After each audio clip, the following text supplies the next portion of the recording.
What's going on, Bills Mafia? Welcome to the Mafia Cast. It's game day pregame show. We've got about an hour-ish. What's going on, Casey?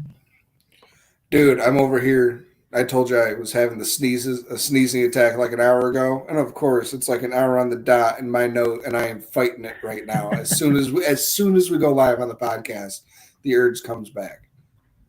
Other than that, I mean, it's a good day to go kick some Jets ass. Let's hope so.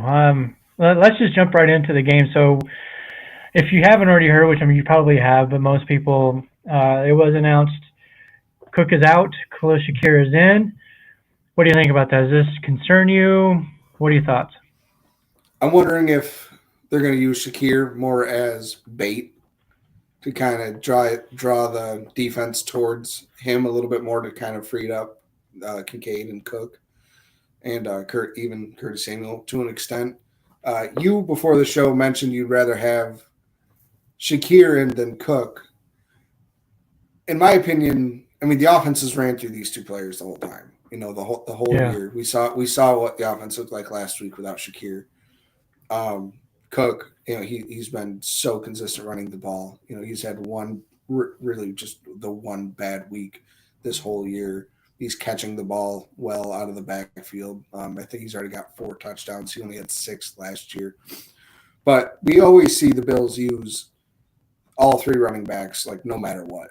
I understand. It's sparingly, but they still do it. So I expect the running back room to be a little bit more of like a 40% Johnson, 40% Ray Davis, 20% Frank Gore tonight. But I think Shakir, if he's going to be out there, they're going to. I mean, if he's open, Josh is going to throw it to him. He's not going to pass it up. He's his favorite target. But I really am curious if they're going to kind of use him more as bait, as to look over here while the play's happening over here. Yeah, I don't know. I do expect. Well, let me just. So I've been thinking about this week. James Cook being out, it is what it is.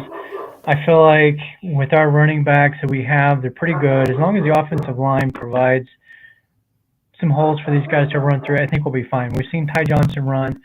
Uh, Sometimes I even prefer Johnson, to be honest, than Cook because Johnson's a little more sudden. Like he does not hesitate. He picks a hole and he goes. He's a much more physical runner than Johnson or than Cook. Um, I would like to see more Frank Gore Jr. though, and nothing against Ray Davis. I think Ray Davis is going to be a good running back in this offense as well. But I know that part is going to be interesting. You could be right as far as the 40-40-20. With the passing game, though, I do hope that Khalil Shakir gets a bump in targets. I do hope that a few other guys get a bump. And here's why. I talked about this in an article earlier this week. Um, the Buffalo Bills' whole mantra of everyone eats sounds great in theory, right? Everybody gets involved. The problem with that is when everybody that's at the dinner table includes guys like MVS and Mac Hollins, that's a problem. Uh, I like the everyone eats mentality if the people you're talking about are your best 4 or 5 offensive players, not literally everyone. Well, that's the whole thing. I think Mac Hollins has been asked to do more than any of us expected him to. Now, is that more on Keon Coleman? Is he really just not ready enough? And Josh just trusts Mac Hollins because they're both first year receivers with Josh. So Mm-hmm. is that more just on Keon and the fact that Mac Hollins just has Josh's trust more? I don't know. And MVS, I mean, he's been used so sparingly. Like I he's wanted to be exact, used more sparingly. but he's used like exactly how I expected him to be. 20, maybe 20 snaps game, probably closer to 12. And he's usually more so out there on a decoy. They kind of go out there with a heavy personnel, but he'll be out there on an island, and they'll make a defense go like, are you going to commit a safety over top, or are you going to leave him one on one? Because that's That's his game. Leave him one-on-one on an island. Let him run the 9 route. Just go. Because he is fast. That's the one thing he can do is just go and get downfield. But we've seen teams commit that safety over top. They're not falling for that ball fake anymore. Well, how can you be scared of somebody like MVS trying to stretch the field when you know that he might catch 1 out of 10 passes, though? Yeah, but you can send him down the field all day long, but he's not a threat. That's also fan perspective.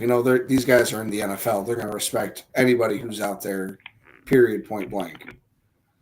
I don't agree with that. I don't. I think there's a difference between Jameson Williams from the Detroit Lions running a 9 route versus somebody like MVS.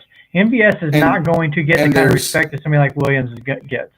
And they're still putting a safety over top to take it away. I mean, so clearly they are respecting it. I think you have to cover it, yes, but I don't think there's any respect. They're not worried about it. They're not worried about getting beat that way. You have to cover it. They just send everybody in it to run. They leave them one-on-one in the island. Of course you have to cover them, but I did some number checking. Between Shakir and Kincaid, they have 42 targets. And that's including Shakir missing a game. 42 targets out of 131 Josh Allen passes. 32% of the target share. Not bad. Not terrible. The problem comes in, though, with MVS, Hollins, and Curtis Samuel combined for 38 targets. Those three should not be getting a third of the targets. Curtis Samuel should be getting way more targets than the other two. He was brought in to get more targets than the other two. I'm not sure what he was brought in to do. I mean, I don't know if you watched him down in Carolina with Joe Brady, but he was fantastic. He really was. And not with a good quarterback. That was Sam Darnold. It wasn't awesome. And, it was Sam Darnold before. Sam Darnold was the best quarterback in the NFL. But, I fully expected that. I mean, he was used, yes, in the bubble screen. He was also used, in the backfield like we were hoping, but he was also used down the field. He was asked to actually stretch a defense because he is fast enough, and he's been asked to do it. But he's also not being targeted. So is the play design? He's a sub-4-4 guy. I know, and he's beating guys down the field. So is Josh just not seeing him and just not targeting him? Do they not have that connection yet? Is the play not being schemed towards him? It's one of those two things, and then there's also Josh just running out of time and having to make something out of nothing. So there's just so many question marks, but I believe Curtis Samuel should be getting more targets. I don't necessarily put him with those other two guys. Because I agree, those guys those other two shouldn't be having that many targets yet in the season. And that's somebody that was coming from someone that was happy we got those guys on our team to be our 4th and 5th wide receiver. Yeah, and that's fine but they're not. I mean, they're being used as more than that. I think I remember correctly. I believe MVS has been targeted 9 times, maybe more, but he has 2 catches. That's not all on him. That's not all on him. I was going to say that. a lot of them haven't been like they were when he was out on an island at the beginning of the year. Like the first 4 throws to him were all on those deep shots, but it was in double coverage, and Josh is like, screw it. Yeah, there was another thing that I went and looked up as far as Hollins and MVS goes. Between the two of them, career numbers, they have 618 career targets. I don't know over how many years that was. I don't remember. Between the two of them, they've been on 8 different teams. Between the two of them, they have 325 receptions. That's almost 300 incomplete passes thrown in their directions. 50% of the time, they're not getting a catch. Now, we know, obviously, that's not all on them, but at the same time, a lot of it is. If they're not getting the separation to make an easier target for their quarterback, their drops we know is an issue, especially for Valdez-Scantling. Josh, Sean McDermott, Brandon Beane, this coaching staff, we've heard it for years. Best 11 on the field. That's what we want. We want the best 11 on the field. If that's the case, then why are MVS and Hollins on the field? Because maybe that's a bad sign. Maybe they are. Maybe. at this point in time. Like that's what I'm saying though. It's like I'm fine with them being our 4 and 5, but they're not being used that way. Like that's my issue. I personally just want to see Keon Coleman get hyper targeted for one game. I want to see Josh throw to him 10 times. I would love to see it. Yeah. For me, if you're looking at this offense and the best 4 or 5 guys on here, first of all, you talked about Curtis Samuel. We talked about this the other day too on Thursday's show, but it seems to me like Curtis Samuel, they're trying to turn him into Isaiah McKenzie 2.0, which wasn't a very good thing to begin with McKenzie. Just let this guy go be a receiver because he can do it. He's a good receiver. He's got speed. He's going to get you that separation that you're looking for. For whatever reason, they're not doing it. And have him do that Isaiah McKenzie stuff. Have him. Yeah, you can still throw that in there. He can do both. Like that was the whole point of bringing him in, is he can do both and do both well. And Joe Brady's like, God damn it, I want Isaiah back. Yeah. So here's the best 5 offensive players. The 5th one outside of Josh, yes. So it's Khalil Shakir, Dalton Kincaid, James Cook, Keon Coleman. The 4th one, I kind of wavering on actually since I initially said this, but Dawson Knox. I think at this point, for whatever reason, the Bills have not figured out how to utilize 12 personnel. It's time to move away from that project or that goal, whatever it is you want to call it. Move away from that. Bring on Curtis Samuel.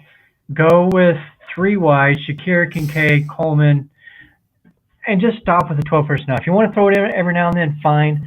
It's just not working, though. And similarly to the screen game, it just doesn't work for this team for some reason, so just stop trying.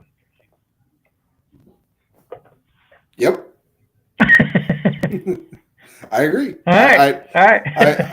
I was going through my head. I'm like, who should be the 5th best? Who should be the 5th best? Should be Dawson Knox, the way they're running the team. Who I personally want to be the 5th best would be Ray Davis. Because that means we're winning. We're running the ball and running it a lot and running it well. Yeah. I mean, it's Dawson Knox who has 2 catches on the year. You know, I just thank God he restructured his contract. I mean, imagine if he didn't, how terrible it would be. We said it still pretty bad for what he's producing.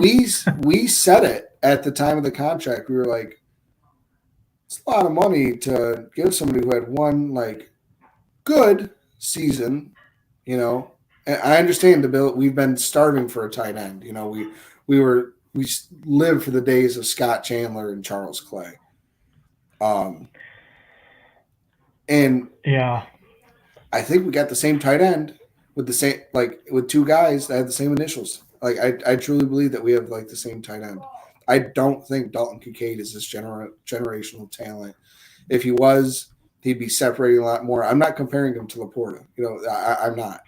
But he would just be better than he is. You know, he would be forced. He would be sitting in the. I understand the running man coverage a lot, but you'd see him shaking his defender a lot more often and doing this and that. And they're kind of focusing on him more, and especially last game with Shakir being out. You know, it was a lot easier to really pinpoint on Kincaid.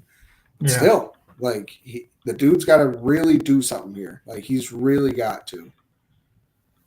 Yeah, no, I do agree. Well, you're talking about him not being a generational talent, and I'm not saying that he is. I hate that term personally because, I mean, if a player is truly generational, there's one of one. That's it. Right. You can't have multiple every generation. It doesn't work. But you know what I mean. You know what I meant by that. Yeah.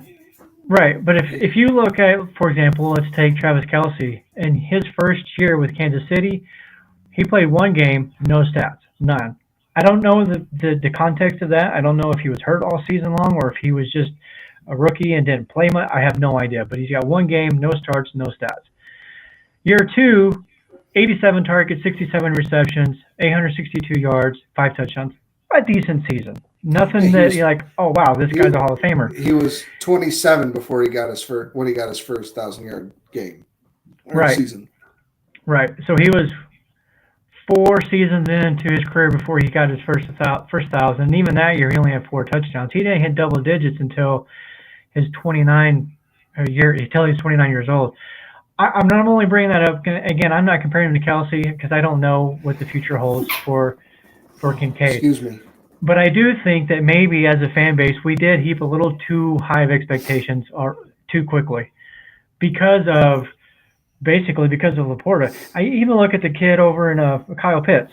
He was supposed to be the next great thing. Even he struggled those first couple of years, and just now you're starting to see him kind of get a little bit better. I mean, Tight ends typically don't come into the league right off the bat. Kyle Pitts' first year, he did have 1,000 yards, but he only had the one touchdown. And he's Yeah, I remember. yeah, right. I think everybody did that. Took him 4th overall in his rookie year. I was like, you're all idiots. Yeah. But I mean, yeah, look at him now with a good quarterback. I mean, he's been dealing with the Desmond Ritters and Marcus Mariotas and babes. I love you. I'm sorry. In the Taylor Heineke's of the world. Like, Yeah. I mean, you're not going to explode with those guys. I mean, Taylor Heineke, in my opinion, is the best of those 3 freaking quarterbacks. Yeah, I would agree That's with not that. saying much. And before we move forward, let's really quick here a word from our sponsors. Hey, this is John from Game On Video Games and Sports Memorabilia. We are Rochester's premier trading card store. We have a wide selection of trading cards, autographs, and memorabilia. We also do autograph and celebrity appearances in the store. So if you're looking... All right, I guess it got cut short for some reason. That's okay. Well, I'll finish the ad. Hopefully it for him. doesn't start. Go for it. Tomorrow, John is having Brandon Codrington, the Bills kick returner tonight, who's playing in his store in Hamburg for a signing. Mike and I are going to be there, and it's going to be an awesome time. We were there last month. We met Austin Johnson. These guys are so cool. It's so intimate. There's not a bazillion people. You can buy tickets right at the door. You can hang out. They'll talk to you, and it's $40 for the ticket, and that includes a sign like the signing, the autograph. He'll take a selfie with you. He'll shake your hand, talk to you for a couple minutes. It's really, really fun. It's a great time, and John's store, cool as always. Mike and I, every time we go, neither of us leave empty-handed, and I know for a fact tomorrow one of us will be walking out with something. So yeah, come on out tomorrow. It starts at, I want to say 6:00 till 7. That's I think it's 1 Buffalo Street in Hamburg. So come on out to Game On Sports tomorrow. Meet Brandon Codrington. That's going to be a lot of fun for anybody that makes it out there. And unfortunately, once again, I will not. One of these days, it'll happen, right? Well, you'll be getting a couple jerseys shipped out to you, so I wouldn't feel too bad. No, it'd still be kind of a lot of fun to hang out with you guys and hang out with the players and all of that. So if you are in the area and you have an opportunity to do that, take advantage of that because not all of us have that chance to do it. Right. I wonder how many people know that, we have truly only met in person one time. Now, granted, it was over a 2-day span or whatever, but we've only met once. Yeah, this podcast started from Madden. The fact that we've gone for 4 years, met once, and we've become and stayed as good of friends as we are is insane. And let me just say something I feel like, I don't know, not many people would do. Eventually, you just fade off into the ether, but here we are. Here we are, still going. Yeah, it's been a lot of fun. It's pretty cool, and yeah, it's the whole story is interesting and how it all came to be. Let's jump in a little bit more into this game. It's starting here. I don't know what 6:20 I think it is. Well, 8:20 for you guys. Yeah, 7:20. Exactly an hour, 59 minutes. There you go. What are you expecting from this game? I know you talked a little bit the other day about the 1-game bump because the Jets fired Robert Saleh. Is that something you're generally concerned about, or what other concerns do you have? I mean, Not much has really changed, other than we know Cook is out, and we know Shakir's in. So to me, that's kind of a wash. So we're still kind of going in my opinion, the same strength as we were when we last talked on Thursday. I am going to change my score prediction though. I think it's going to be my score is going to be probably higher than what people are going to think when I say this, but I think it's going to be a more defensive, low-scoring game. I think both offenses are going to struggle. Both defenses are coming back healthier. We got Taryn back, which is huge, and we've got Bernard. Bernard's going to be a whole game back, and healthier. So, and you could, I personally could tell he was out of place a couple times last game. You could see it. He was just a little rusty, which I understand. You don't play, you don't do something for 4 weeks and then try to pick it up and play it at the highest level in the entire world. You're going to have some hiccups. So the fact that, he's going to be like back now, Taryn's back, or Taylor Rapp is back. That's another thing that we can't forget about. I'm curious to see who's going to start opposite him at safety, whether it will be Cole Bishop or DeMar. I expect it to be DeMar. So our defense only missing Ed Oliver and Von Miller due to suspension. They're missing, what's his name? Michael Carter, their nickel corner. So I think getting Shakir back, that's going to really help a lot. But, they've got DJ Reed, Sauce Gardner, the king of holding. So we'll see how Keon Coleman could do against him. Keon's a little bit bigger of a guy. See if he can really body up Sauce tonight. Man, I would love to see Keon Coleman just burn his ass. How would you just like to see? I just want to I don't even want to see him burn him. I just want to see him moss the living shit out of the guy. Oh my God! I want to see him big boy Sauce for a football. That's what I want to see. Yeah. I would be for that definitely. Yeah, I'm not a big fan of Sauce Gardner. The constant, when I do watch him and seeing the holds that don't get called. He actually did get a couple of calls on him this last game the other day, I believe, or was it last weekend? Whatever game it was. It was same. Yeah.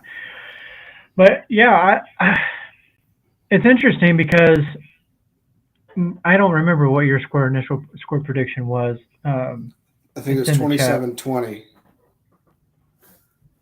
27-20. Yeah, I think I would agree. I think that's kind of high.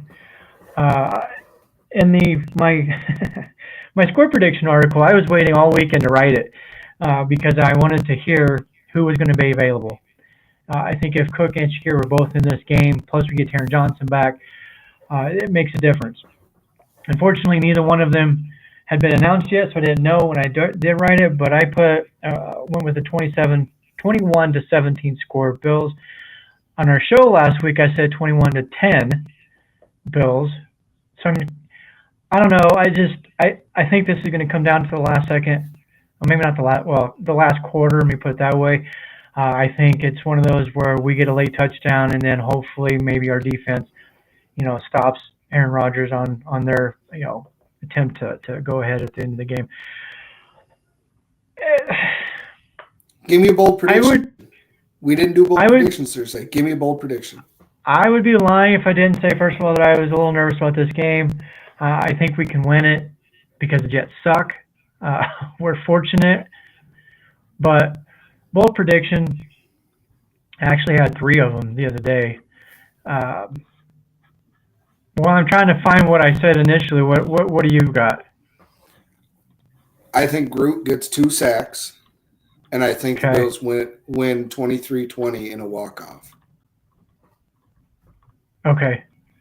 I would love for Groot to get it. We need to talk about Groot, but let's save that for the next show. Let's see what he does tonight. So as far as bold predictions, I did have this as something I wrote as well. Speaking of which, I mentioned this a few times now. There's some great content, written content over on Sports Illustrated. Go to si.com/NFL/Bills and check out what our team is putting out over there. My bold predictions, though, let me just go with one, first of all. I'll start with Taron Johnson. Taron Johnson's going to get an interception tonight. That'd be awesome. Oh, my God. Yeah. I would cry. I would absolutely cry. I think he gets his first one tonight. My other bold prediction, Dwayne Carter gets his first career sack tonight. He played well last week. That would be sweet. I would be. Oh, These are, I don't know if these are bold as much as they are just, hopeful. hopeful. Yeah. Dude, I feel you, brother. Now, the last one, this one I think is definitely bold because I have a feeling that Sauce Gardner will probably mirror Coleman. But I've got Keon Coleman getting his first 100-yard performance tonight. That'd be sweet, too. Now, that's a bold prediction. Yeah, definitely bold. And some of that, too, was not so sure if Khalil Shakir was going to play or not. Yeah. But I'm really, really hoping that the Bills, like we were talking about at the beginning of the show, start to move away from Mac Hollins and MVS and let Keon Coleman start to become the guy that he was drafted to be. I don't agree with what oh my gosh, what's his name? Something Smith Jr. Steve the Smith wide Jr. receiver, Steve Smith. I don't agree with that. Yes, maybe he would be better off right now because of his size, and a lot of slot corners are small. And then, yeah, it makes sense. I understand it from that perspective. But he was drafted to be an X receiver. That's what he was at Florida State. That's what he can be at the NFL level, I believe. So you don't want to just move him to another position and then stunt the growth somewhere else. Cody Ford is a good example of why you don't do that. You can't move guys around all the time. Now, once he gets comfortable in that X role and again starts to become more and more productive, you want to cross-train him to be a slot, by all means, go ahead and do it. Then you can kind of move him around the formation a little bit more. But right now, I think the team needs to focus on him there.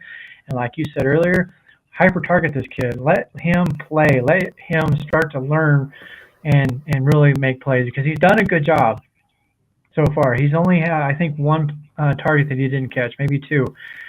And he's made the 49-yard touchdown the other day. That was a great play. Give this kid an opportunity to make some more. God damn it. Yeah, that's how it's going to be. Let's see it. Sorry, it just felt fitting. Yeah. Sometimes that's how I feel. Like, God damn it, just do it. That's every Bills fan just watching the game. Like, come on now. Yeah.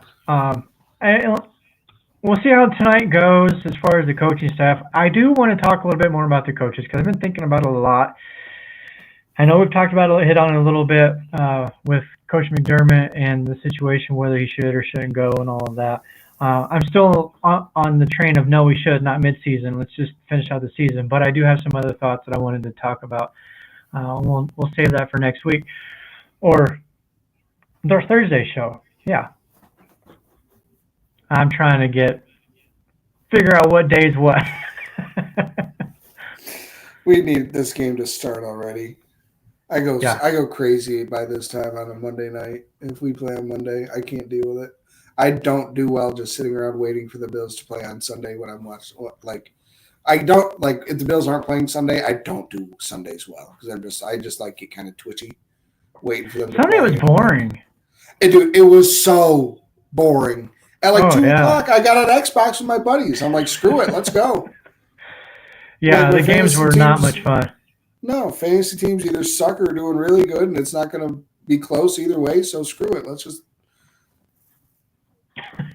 Got to get up early to get a run in a pissy mood. I like it. I like it a lot.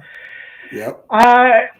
Really quick, I don't know what to expect from the Jets tonight. I did see that they talked about they wanting to lean more into their rushing attack, which would make sense given that they don't really have much as far as weapons outside of Wilson and a little bit of maybe Tyler Conklin, the tight end.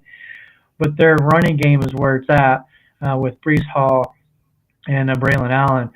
So I do expect to see some of that, which does concern me a little bit because the Bills are giving up 5.2 yards per carry to the opponents this year in the run game. So that's a concern. So we'll see how Carter does tonight. Our producer, Mike, is on top of it tonight. I love you, Mike. You know that. What's he got? Sorry, What's everybody. happening? He's giving us the inactive list. He's telling us Cook's out and Shakir's in. Oh yeah. Wait, what? No way. Right. Wait, what? Exactly. Yeah, so let's get ready for this game. I've got my jersey on. I'm ready for it. I know the fans got their jersey on. Let's get this game on, and we'll see you all next Thursday, same time, 7 o'clock Eastern. Hopefully it's a victory Thursday. Got anything else you want to add, Casey? Screw the Jets. Tell your friends, go Bills. I love it. Go Bills.